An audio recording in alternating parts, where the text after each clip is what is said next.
We are on. Awesome. Welcome, everyone, to our Tribe Talks for this week. My name is Sandy, and I am joined by the beautiful Steph and Tania today. Before I start, I'm just going to preface this by saying I'm a little bit delirious today. So if I say anything weird, that will be why. My daughter was up at 4:30 this morning, and I was really looking forward to a little bit of a sleep in, and I didn't get that. So I'm on my second coffee, and we're going to see how we go today. And she's still here. So if I get interrupted, Steph will take over.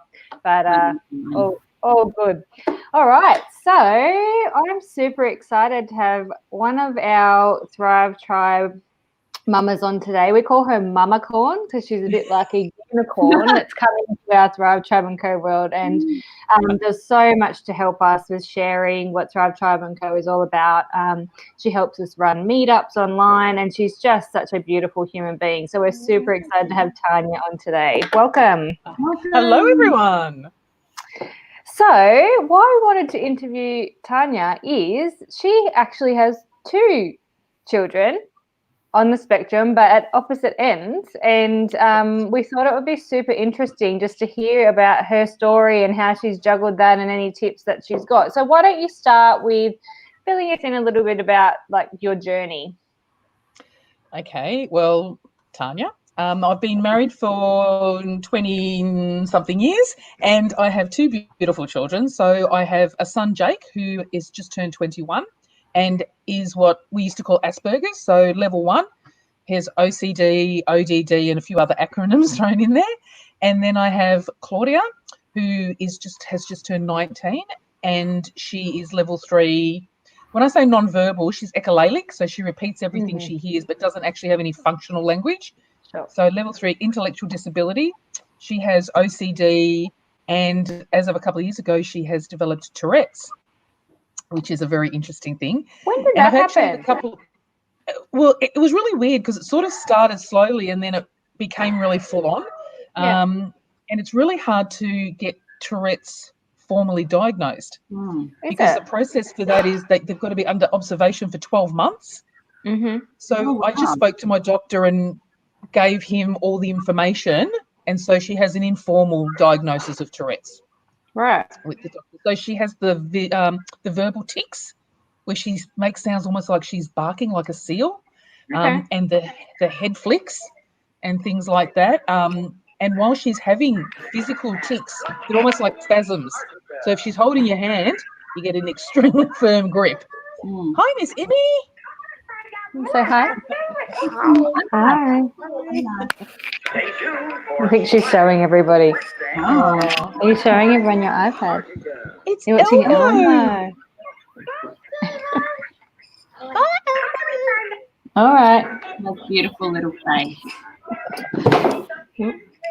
But it's been really interesting having two children, and the comments that I've had along the way. Just continue. This is probably how it's going to go today.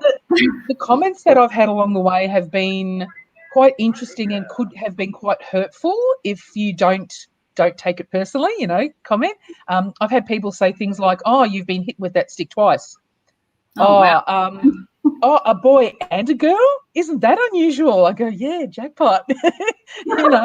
So I've had a lot of people, they say they don't mean to be thoughtless, but, it can hit you in the heart a little bit. When you have your first child, because Claudia was actually diagnosed first at a very, very young age due to the severity of her ASD, and Jake wasn't formally diagnosed until he was in year 7. And because Claudia was the more severe, when Jake was diagnosed, that was really hard. That was like, I don't know if I can do this again. Jake was meant to be the neurotypical child that was meant to be the support and all that sort of stuff. So having two of them has been, with varying degrees, has been really challenging. But one of the things that we've really, really decided to do with our kids growing up is we were never going to sacrifice one for the other. And I've had this conversation with people before about there's probably a lot more that we could do for Claudia, a lot more with therapies. And this is all pre-NDIS. She's only had a plan for a year. But we made the decision that we would never sacrifice Jake for Claudia. So we've always tried to find a balance where we could do as much as we could for Claudia, but it was never at Jake's sacrifice. I mean, we have the normal sacrifices. Obviously, she was in nappies till she was 14. She has the intellectual capacity of a 2-year-old. She requires a lot more attention than he does, and he understands that. But I'm talking about things like, not going on a family holiday because Claudia can't come with us, or not sending him to extracurricular activities because we might need to pay for speech therapy, or we might need to do these sort of things. So we've walked a line to try and make sure that we've given them both the best we can, but without the sacrifice to each other. That's so It's inspiring. tricky. Honestly. Yeah. It is so inspiring because, like, obviously we're doing our journey, and I hear you talk about things that you've learnt throughout the years, and I kind of go, that's the type of parent I want to be. And I think throughout this journey, I get to decide that. I realised I still get that choice. It just looks a bit different now. So what type of parent do I want to be for both of my kids in different ways? And you are it. Like, honestly, you're so inspiring. You are. It's funny you say that, because I always get asked the same question by people that I interact with, and they always, why are you so happy? How can you possibly be this chirpy, happy little camper when you deal with this 24/7? And my answer is, I choose to. Exactly. I love that. Don't get me wrong, I have days where I'm sad. Christmas Day is the saddest day of the year for me, because Claudia doesn't understand about presents, doesn't understand about the joys that, I mean, she's older now, but when she was little, her birthday, doesn't understand what presents are, doesn't get that whole concept. So I have days that I allow myself that.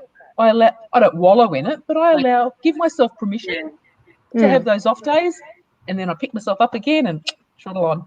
That's what I said in my live I posted this morning, Tanya, was like, if I was going to be angry every time Imogen woke up at 4:30 in the morning, I would be the angriest woman in the world. Like, I have to choose not to be that person, because I don't want to have that. I don't want to feel like that every day. And, while some days are hard and I am a little bit cranky today, like, I'm just like, you know what? Just going to do my best to feel better, because if we don't, then... You know how you hear about people talk about, I don't have an autistic child, I have a child with autism, right? Or I'm not an autistic mum. Like, I'm not a mum of autistic kids. I'm a mum who happened to have children with autism. I'm still who I am. I'm still an individual. I still am part of a partnership and a couple with my husband, and we've again made the decisions that we need to do things for us. We still need to have date nights, and we still need to find joy and light. Otherwise, you can fall down a very dark hole very quickly. And I've seen people over the years that I may have interacted with years later, and they're still in that dark place where their child was diagnosed and they can't see a light and they can't see a future. And I'm choosing not to be like that. I do what I need to do and I soldier on, but at the same point, I find things to do for self-care, to look after myself, to fill my cup, because I like who I am. I like my bubbly personality, and I don't want to lose that. And I think my children enhance what I do in my life while being challenging, but I still want to be me at the end of it. I don't want to be the person that's just the mum with the autistic kids and dragging myself through every day. Totally. I want to go back to something you said just before, because I know when Imi was diagnosed with autism, it was obviously a shock. But then when she was 7, she was then diagnosed with ADHD. And you said when Jake was diagnosed, I don't know if I can do this again. And I felt like that with Imi's second diagnosis. I'm like, really? Haven't we got enough letters? Like, after a name, do we have to add more? And then you've said with Jake that there's multiple diagnoses. Is it diagnoses? Yeah. I'm not sure. Whatever the word is there. So how did you, like, after that initial thought, what was it that helped you move through that? I guess because after Claudia, then Jake, and then just recently the Tourette's, and it's like, oh, not another one, I've always never taken it personally about, you get a lot of people going, oh, why me? I've never ever said why me. I've always said, oh, why them? It's not. I feel sorry that then maybe, you know, Claudia's not going to experience things and stuff like that. I don't see the point in getting upset or worrying about. Initially, though, when those first diagnoses, those additional ones, you do feel like you've been hit by a ton of bricks. Well, Hannah's just said with each diagnosis, I find I go through a bit of a mourning period. Yes, absolutely, absolutely. And you need to allow yourself to go, oh, shit, not again, right? And to process it, because to ignore it is not actually being true to yourself either. So I've gone, okay, this is what that means. And I guess too, I'm so extremely lucky that I have a committed husband and father who is in this journey with me, because I take my hat off to the single mums that have children with special needs. That's been, you know, part of the answer too. I think that Rob's been there holding my hand and me holding his hand along the journey. But take the time, process it, and then, right, where do we go from here? Keep moving forward. Totally. I just think, you know, I could sit with my glass of Chardonnay or Merlot or whatever and wallow in it, but that's not going to help me and that's not going to help my kids. I've just got to find my centre again, take a big breath, put my big girl pants back on, and keep moving forward. And I put it out a lot to people. Like, I talk, my son's always going, why do you talk to randoms all the time? You tell everybody everything. But in talking to the lady who's the checkout lady at the supermarket, I found out where I can get a nappy program for my daughter. Or talking to a lady in a queue in a shop one day, I found out where that special development school was locally that my daughter ended up going to. I don't talk about it, obviously, to brag but I find that, you know, you start conversations with people, or if I have Claudia with me, people ask, and I see opportunities to educate. And I think the more we can educate people, the more we're going to move forward as a community with our special needs or additional needs kids. We've talked a lot in Thrive Tribe about no judgment. You know, it's such a safe space where you can talk about things with no judgment.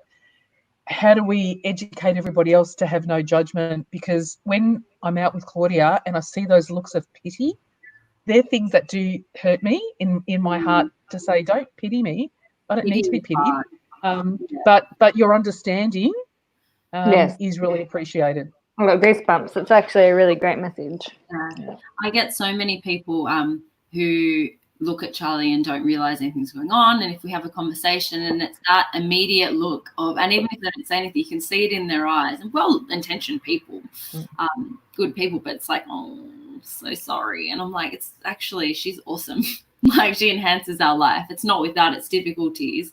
But yeah, that is it. It's being able to then use that conversation to educate people and to have those conversations and be that leader for your child.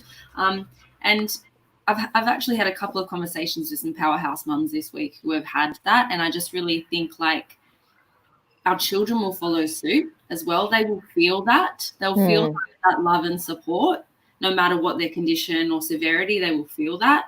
And that's a pretty big gift to them as well, and to ourselves, right? Yeah. It's really hard when our kids are really little, because at the age of 2 or 3, it's very hard to distinguish a cheeky child from a child with possibly with autism. And you get a lot of judgment and a lot of people going, they're a bit naughty, you need to be a bit firmer, and all this sort of stuff. When you get to Claudia's age, she's 6 foot. And obviously there are issues with her. People are not as judgmental about naughty. Right. She goes to a day service now and went to a special school, but she went to a mainstream after school care program, and she was the only special needs child there. And she was actually there from the age of 6 to the age of 18. So she did 2 rotations because they only had primary school kids of kids. And it was amazing to see the education she provided these kids that had never had special needs children in their sphere, and the education they provided her. They were fiercely loyal and defensive. If anybody came in and they thought they were being disrespectful to her, they all stood up for her. They watched her. They asked questions as children do. Why does she rock? Why doesn't she talk? Why does she do this? And when new children came into the program, we'd have chats with them and explain. but they'll hopefully take that experience and share that to their peers. Mm. And I could see the ripple effects Well, from being. this is the whole point with inclusion, right? And not segregation or exclusion, because I feel like whilst, you know, Imi goes to like a specialist autism school, which is the best place for her, they are completely separate. So the more of that and the less interaction with, say, their neurotypical peers, the less understanding there's going to be.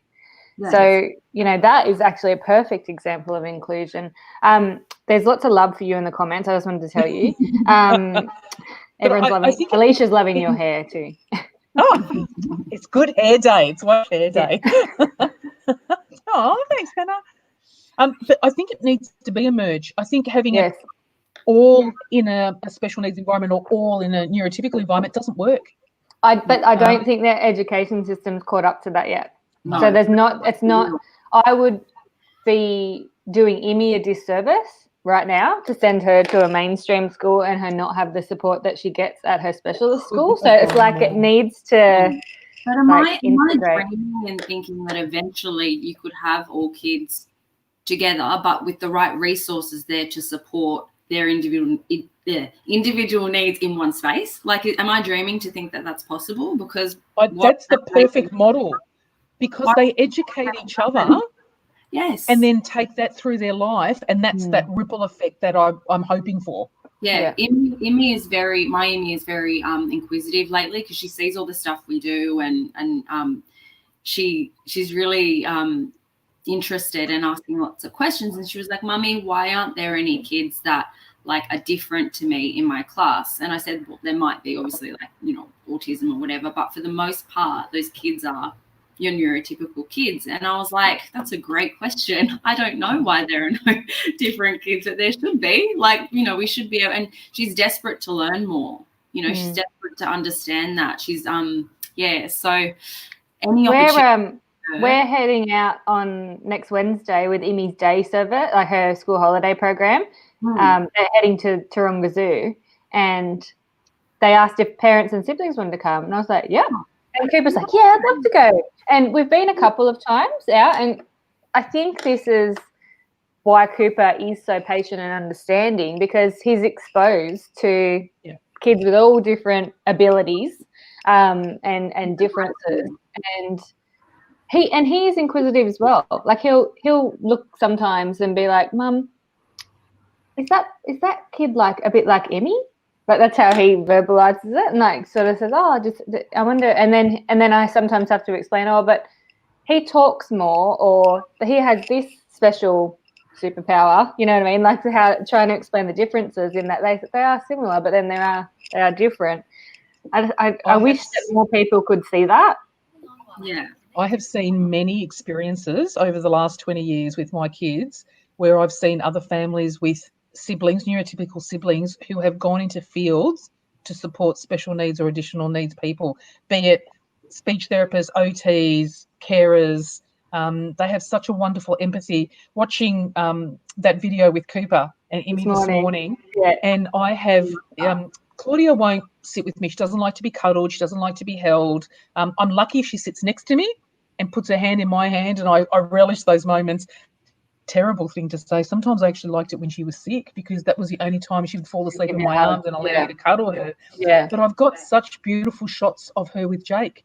They have the most amazing relationship where she will sit on him and, you know, lie all over him and interact with him, and he can get her to say and do things that nobody else can. She loves him so much, and I like to think that it's because we've never had them compete or sacrifice what I was talking about earlier. When Jake was first diagnosed and we had some very, very serious issues, I believe he had a nervous breakdown at about the age of 10 or 11, and things really, you know, went on from there with all these other diagnoses. But when he saw the psychologist said something really interesting to me and said, normally a lot of siblings of special or additional needs kids have some level of resentment because their special needs sibling gets so much attention, so much time, and because they need so much. And he said, Jake doesn't have any resentment towards his sister at all. Normal, like, oh, she went to my room or she touched my stuff, but not resentment. Not a deep-seated resentment. And when he said that, as much as we were struggling with what was happening with him at the time, it was such a boost to my heart to feel that we had done the right thing by him, and helped him, because at the end of the day, when we go to the woo-woo in the sky, he's going to be responsible for her, and I want to make sure that their relationship is as beautiful and special and tight as I can. And I feel like we've done that. That's so awesome. Sorry, you go. No, you go, because then I'm going to go to the comments in the thread. Okay. I was quickly going to say, like, at the core of my soul, I feel like that's one thing that really just is in the back of my mind all the time, trying to make it fair. And we have this discussion all the time. I can't always make it fair, just doing my best. And I know that I always consciously do my best, and that is enough, right? And Imi is loved. She's happy. Charlie is loved and happy. She gets what she needs. But to hear that story, agreement. Yeah, exactly. But to hear your story and how it's happened, and worked out for your kids is just awesome, because it just gives people at the beginning of the journey, and maybe other parents within the group, hope that their enough is good enough. So it gives me peace of mind, Steph, to know that at the end of the day, when my life's done and my kids are that I can leave this world with peace. Yes. To know that they'll be looking after each other, and that Claudia will be well looked after by her brother, and we set them up for that, So, because as parents, we all worry with our special needs kids what's going to happen when we're not here to protect them anymore and look after them anymore. Number one fear, isn't it? It's a scary thought. The unknown. Yeah. There's lots of discussion around diagnosis in the comments. So, Michelle said diagnosis is good. At least you know how to help them, which I think I sort of, once I dealt with the initial shock, gravitated towards that, because then I was like, great, this doesn't change who Imi is. It just gives the doctors a label so that they know how to help her better and what supports we can then get funding for and stuff like that. So I looked at it in that perspective. Susan says, when I got a diagnosis for my son, I was so relieved I could find him the help he needed. My son was 6. I have 4 other kids with multiple disabilities also, and she's a single mum. Oh, Susan. You are a special kind of human, Susan. That's amazing.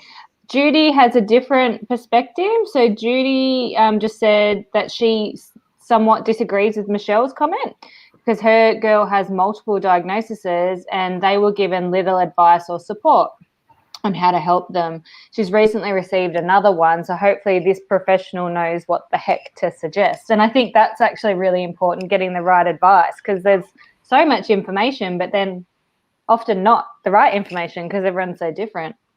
Do you know what's one thing too, Sandy, that I really need to say is that a lot of parents, they don't want to label their kids or don't want to, and they are scared about diagnosis. But I found with my son, just before he was diagnosed, I didn't want to, put ideas in his head or say things. But he said to me, he goes, "Can I ask you a question, Mama?" Of course you can, Jake. He said, "Am I mentally ill?" And it nearly broke me. And I went, "My baby, why would you ask me that?" He says, "Because I don't understand why I don't understand. I don't understand why I get in trouble all the time. I don't understand why I can't do the things that the other kids do when they're given instructions. Oh, I'm just holding it together myself, right?" And I took that moment to say, you know what, Jake? I truly believe that you're on the spectrum, not like your sister, but the other, the high functioning. And I explained it to him in terms that he could understand. And I told him that I truly believe that his form of autism will be a superpower for him. And he is the most amazing IT guru, and it has become his superpower. So I truly believe, but I believed it when I said it. But I felt having the conversation, when he got his diagnosis, there was total relief. He goes, "Oh, now I understand." Initially tried to say, "Well, not my fault. I've got Asperger's." I'll knock that out of him really quick. But it gave him such relief to know there was nothing wrong with him. Yes. I said to him, "You've just got a different way that you see things and a different perspective and different ways that you process. Not wrong, just different." And I said, "It will be your superpower one day." and it was. But and it's the same. A lot of parents I talk to don't want a label or are scared of a diagnosis, but until that information is power. Without that information, you can't get your NDIS funding. You can't really truly help them. If you're ashamed to talk about it, how is your kid going to feel about it? And I know that it's very, very different for everybody else. This was my story and my way of handling it that worked for me. You all know how your children are, and you're the best person to know how to handle your children and what they can deal with.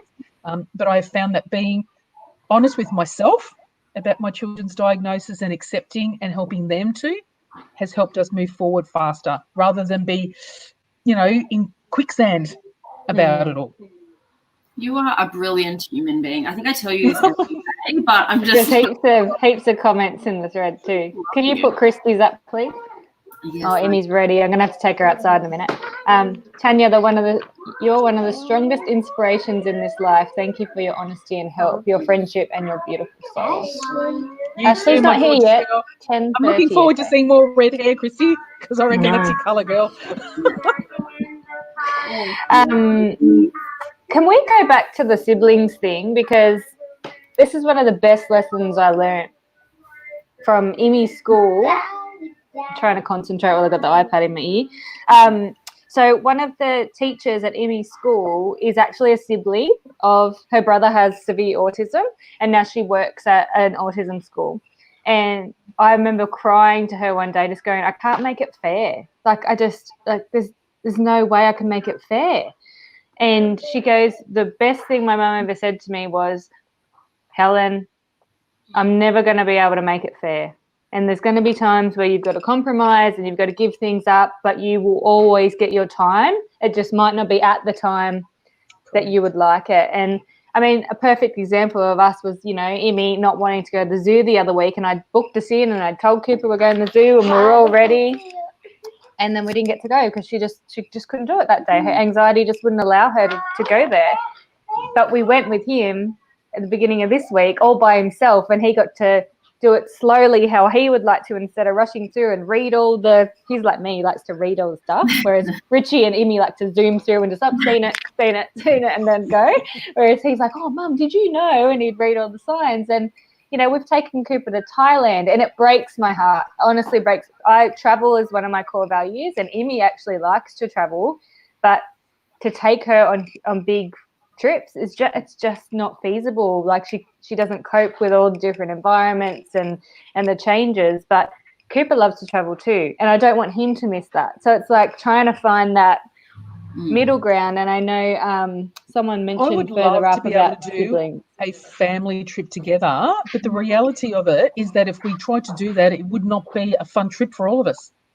So there are times that we can't have Claudia with us in order to be able to enjoy the experience of going to a restaurant or going to a movie. With Jake, on his birthday, I spoil that kid rotten. I go, today, it's all about, and their birthdays are 3 days apart, right? 3 days apart. But on his birthday, what do you want? Gold class, dinner, whatever. Spoil it rotten. I go, because the other 364 days of the year, you have to make allowances. Today, it's all about you, buddy. And whatever he wants, within reason. I don't give him the credit card and say, off you go, son. But, whatever I can do to put a smile and give him some joy, well deserved. And those are the things that I do find make me feel that he is just as much a priority as she is. I'm just going to go and take Emmy out for her. She's going on a day program. So I'll just pop myself on mute, and hopefully you're still here when I get back. No worries. Cool. My phone's ringing. That's right. I'll leave it. It's all happening at once. So, look, we've been chatting away, but I guess we'll wrap it up by kind of saying, what is the main way that you feel the wider community, not just our Thrive Tribe community, but the wider community can support families like yours, unique families? What would you like them to know? The big question. I think we touched a little bit earlier on about by educating people as much as possible and hoping that ripple effect, then they tell people who tell people to help have no judgment, to help people understand that people with autism or I know we've talked a lot about autism because my kids are on the spectrum, but there are so many people in our group that have kids with cerebral palsy, mental health, anxiety, schizophrenia, everything, right? Is to try and just educate and share and spread the message, but also that having children with special additional needs, it's not a death sentence. You know, a lot of people think, oh, is your life over? It's like, no. You still find joy in your life and you still have fun in your life and things like that. To say it's part of what we do, it's not everything that we are. Yeah. So if we can share that message to people about, you know, just to be inclusive and not be judgmental and educate yourself and be educated, and yeah, that would probably be the biggest thing. That's everything, isn't it? And I think that I've realised as we go further through our journey that there are families who love their children to death and have succumbed to that space where going, well, this is our life. We don't access anyone. We don't have to have friends. Our relationship, but maybe their partner doesn't matter. That takes a back seat. The other kids take a back seat. And their life is closed up.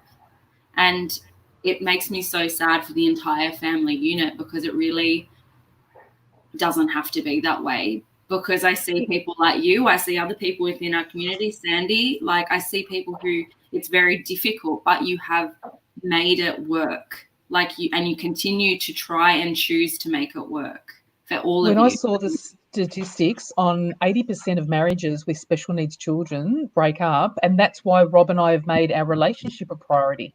Yeah. Because we know that we're stronger together than we are apart. And there are various reasons why relationships split up. But a lot of mums tend to focus on their children.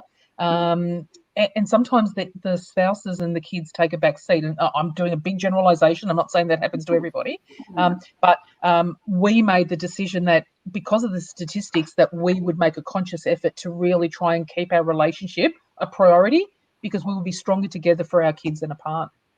I was watching The A Word the other day, and there was a scene there where the mum and the dad had been fighting, and all the stress of diagnosis and stuff, and they had this moment where the little boy wanted to go out and watch the moon on a blanket at night. So they were sitting out there, the three of them, and they were playing music, and it was this really like nice little moment of joy.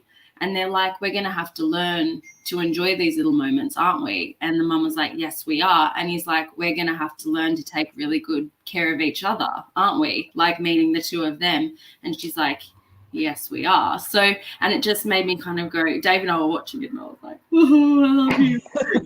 Because it's so true. Like, it's just taking care of each other as well, so that you can be better parents and be there and do all the things. And that's not always possible. I appreciate that. Like I said, there are many other things. But, you know, if you can, it's a great thing just to keep in your mind. It is. Yeah. Oh, you're awesome. I've had goosebumps. Me too. I was just like listening. I made you laugh. I made you cry, and I gave you goosebumps. Did your job. Thank you, Tania. Thank you. No, thank you so much for having me. I really, really appreciate it. Oh, I loved having you on. I could just I was like, oh, it's already been half an hour. We're lucky. We get to talk to Tania all the time, but you guys only get it for half an hour. Well, if Friday night drinks tonight, you can come on and chat to me tonight. Yeah, so Tania hosts our Friday night Connect call. We sometimes have a sneaky vino, depending on what the week's been like, which is most weeks. I might not be awake at 8 o'clock tonight, Tania. I'll do my best to get on, but maybe I will sleep. I've planned a cheese platter and a glass of vino this afternoon, so we'll see how that works out. But if this was your first Tribe Talk, thank you so much for joining us. Our whole point with these talks is to give everyone out there an insight into what life is like for all different families living with all different conditions. So you will see different conditions or disabilities featured every single week. This is episode number 8. So, and we are just going to keep rolling them out every week. We want to create a world with more understanding and more compassion, and that is how we're doing it. So if you are not in our Connect group, please hit the join. What's it called, Steph? The join group. Is the delirium coming? It's complete. The join group button on our Thrive Tribe & Co Facebook page, and please feel free to share these talks. We really want to get the message out. Can I just say one last thing for those of you that maybe not be in the Connect group? I know I seem like a really happy, chirpy person, but Thrive Tribe has absolutely changed my life and my perspective so much for the better. Has helped me grow so much more as a person. I cannot recommend it highly enough. Absolutely. Come on, join our group, join our tribe. You will only benefit from it. Thanks so much. You're beautiful. All right, guys. Have a wonderful day. Thanks for joining us. We'll see you again next week. Bye, guys. Thanks, bye. Sorry.